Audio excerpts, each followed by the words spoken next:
Hey everybody, Chris here from IPD, and I'm standing out in IPD's shop, standing next to a P2 XC70, getting ready to install a set of quick struts available from IPD.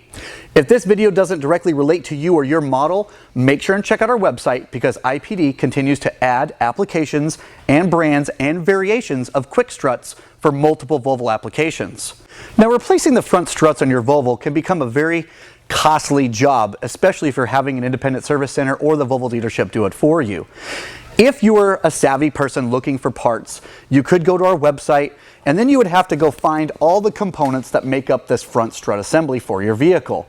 Now, if you do it yourself, that's fantastic. I commend you for doing that. The thing is, though, is that you've got to go look for all of these individual components, and then either you do it yourself, you've got to stack everything up, you've got to buy spring compressors. There's a little bit of danger that comes with that. That's really up to you, but it is a dangerous job for some people, especially if it's something you've never done before. I probably wouldn't recommend it. I would recommend you to go to an independent service center to get this job done if you're buying all the components individually. The cool thing about a quick strut is that it comes assembled, complete from IPD. We're putting all these high quality variations of components together. We throw them in a box, they come right to you, and then with a few bolts, which I'm going to show you on what to remove and how to put these in, this is something that you might be able to do yourself. Even if you don't want to tackle this job on your own, I'm telling you right now, it's going to save hours of labor. Normally, any independent repair center is going to charge you hours to be able to assemble this entire package. Now they can get it done in a much faster, quicker, and safer way that will help you save a lot of money and time, and it might help you make a decision to buy a Volvo or replace Volvos. A lot of people will get a clunk in the front end, or they get told that their struts are bad and they get really worried because it can become super expensive, mainly because the amount of labor involved in it can make or break whether or not you even want to keep the car or if it's something you want to tackle. It might honestly be one of the things that will keep you from buying a car if you physically notice one of the struts leaking. A lot of people will shy away from a car because they're like, I just don't want to tackle it. But now IPD is giving you an option to dive in and get this taken care of, safe and affordable. Now, I don't like to quote what independent service centers usually would charge you, but from my experience, usually installing a set of struts completely unassembled like this would take about 3 to 4 hours. That's what I've been quoted personally in the past, and you can do the math. This is a much faster and safer way for you to do it or to give it to your independent. Now, here at IPD, we're using high quality components. We're using a Sachs OE grade strut with a brand new front spring that we're sourcing for these Volvos. We're also using a new dust boot and a washer that goes underneath the spring seat itself. We're using IPD's HD spring seat here at the top, which is a very common and popular piece for an upgrade and a good replacement part here from IPD. Then what we use is the star washer or nut that screws down onto the shaft of the strut that holds this entire spring assembly in place. Now, if you don't own a set of spring compressors, you can't get this whole assembly together and secured. And that's why this is great for you, because you can bypass the spring compressors and be safe and install this in your car. And to finalize this, we use a high quality strut mount up here at the top. So this comes ready to go, ready to put into the vehicle. I'm going to do a highlight of what it takes to put this into your car so you can be the one to determine if it's something you want to tackle, or if you want to save some money, talk to your independent. You can take them this entire assembly and they'll throw it right in there and give you a quote. It's going to be definitely much cheaper than having to assemble this entire thing. So let's get started. Now, once again, this job is for a confident do-it-yourselfer, maybe a shade tree mechanic. Even if you're not going to tackle this job yourself, you're going to have a good understanding of what it takes, especially if you take it to an independent, so that way they can quote you accurately on the amount of time that this job is going to take. I'm going to do a quick highlight of installing these quick struts. And to begin, I'm working from the bottom of the strut assembly here, and held in place is 2 bolts that run through the bottom of the strut and they go through the spindle assembly on the hub here on this Volvo. There's an ABS sensor that's held in with a grommet that attaches to the side of the strut. I'm going to remove that and get it out of the way. And then I also have the end link, which is attached to the sway bar up here to the side of the strut. One thing I'm going to do in this video, which I don't want you guys leaving a bunch of bad comments on, because if anybody knows me or seen my past videos, we always talk about installing end links with a wrench and a socket and not using an air tool on it. I am removing this end link with air because it's going to be quicker. I am not worried about damaging this end link because I already know it's bad. That's one of the reasons why it's a good opportunity to do this video. If you are diving into doing quick struts, I highly recommend looking at these other components while you're there, especially end links, because you are detaching them from the strut to replace the strut assembly itself. So let's get started. Okay, now that I've got the ABS sensor disconnected from the side of the strut, I'm going to go ahead and remove the two nuts on the outside of this bolt here, holding the spindle to the strut assembly.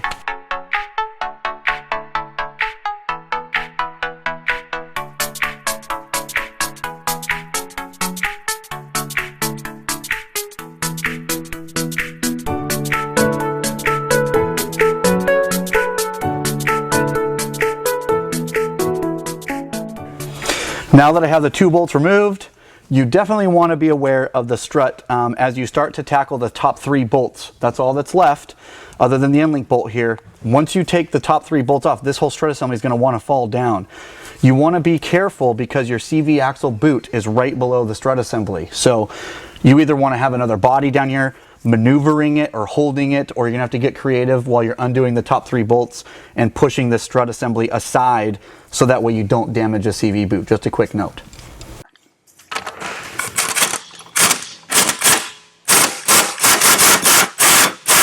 Now that I got the end link removed from the side of the strut, I was able to pull the strut housing away from the spindle. I walked it back gradually and I made sure not to catch on any of the CV boot. This accordion style boot here, I wanted to make sure the bottom of that didn't hook on anything or tear, rip it, or mash into it. I now have the strut sitting on the side of the axle where it's not resting on the boot. So now I can lower the car, get up top and undo those three bolts and get this thing out of here. Next, we're gonna go ahead and remove these three nuts off of the top of the strut mount. Once you start to loosen these up, the strut's gonna wanna fall down. Again, there's nothing on the bottom, so I'm going to kind of hold the strut with my arm inside the fender assembly and walk the strut to the side of the axle, allowing it to fall down enough to where I can bend it out of the fender area and pull it out safe. So first off, we're going to remove these three nuts, and I'm also going to remove this little dust cover here because we're going to want to remove that or use this on the new set. So I'll put that up here on the cowling so I know it's there, and we'll get started at removing these guys.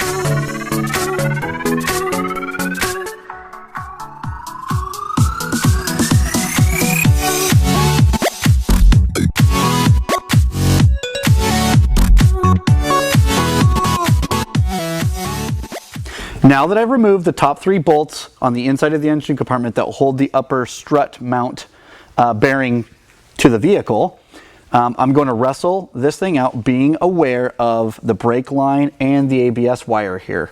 So I'm going to take this assembly and kind of rock it down and then guide it out. So just something to be aware of as you do this job. So you can see I pull it down, I make my enough clearance there in the fender well, making sure I'm not attaching any of the brake lines or ABS lines as I come out, and there you go. Here's the strut assembly completely out. One thing to note while doing this job is that the old ABS holder that's on the side of your strut, there's little tiny plastic pins that go in place here that attach this to the side of the strut. The struts are not right and left, but when you attach this to the side that the wire's on, that will make it right or left side, on which, depending on what side you're working on with your car. We include these new clips here, these new plastic clips.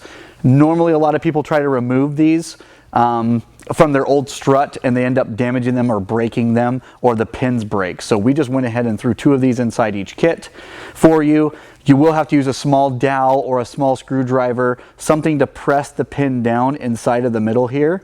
And you'll notice that the pin comes through on one side. That allows you to put that into the holes on the side of the strut, and then you would shove these pins back in place, securing this to the side of the strut assembly. And then for everybody who's out there's a little bit OCD, will allow them to attach the wire back in. And I like doing that.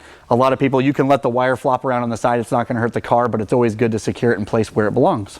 Now that I've got the ABS bracket put in place on the side of the strut assembly, I'm ready to put this in the car. As most do-it-yourself manuals will say, installation is reverse of removal. Here we go.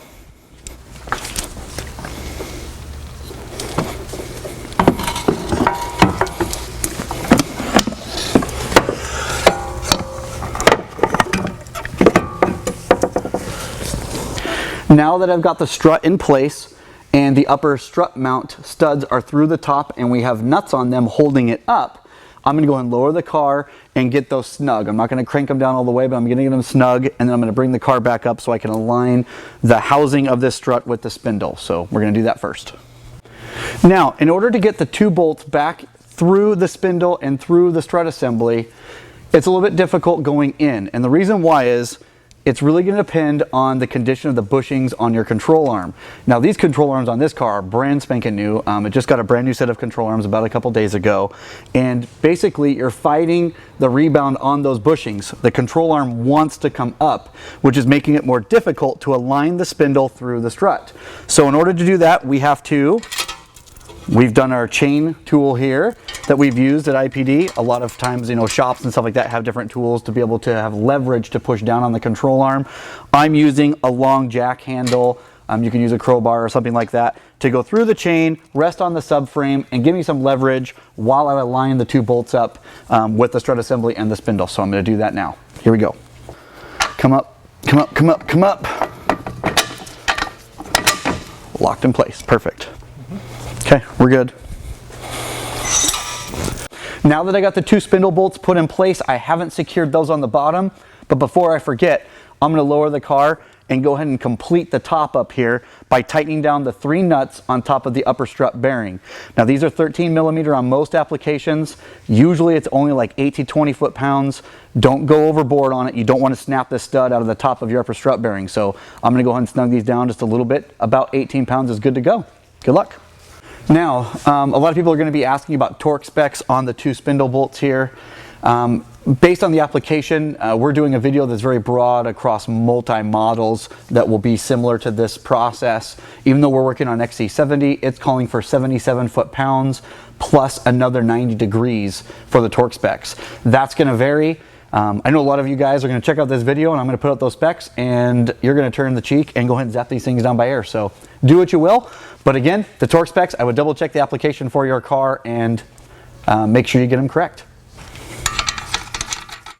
Now that I've torqued down the two bolts there, I went ahead and reattached the ABS sensor here with the grommet into that new bracket that you installed on the side of your strut assembly. I'm going to go ahead and attach a brand new end link since we're here from IPD, which goes from your sway bar to the back side, and we will be complete with this side of the car.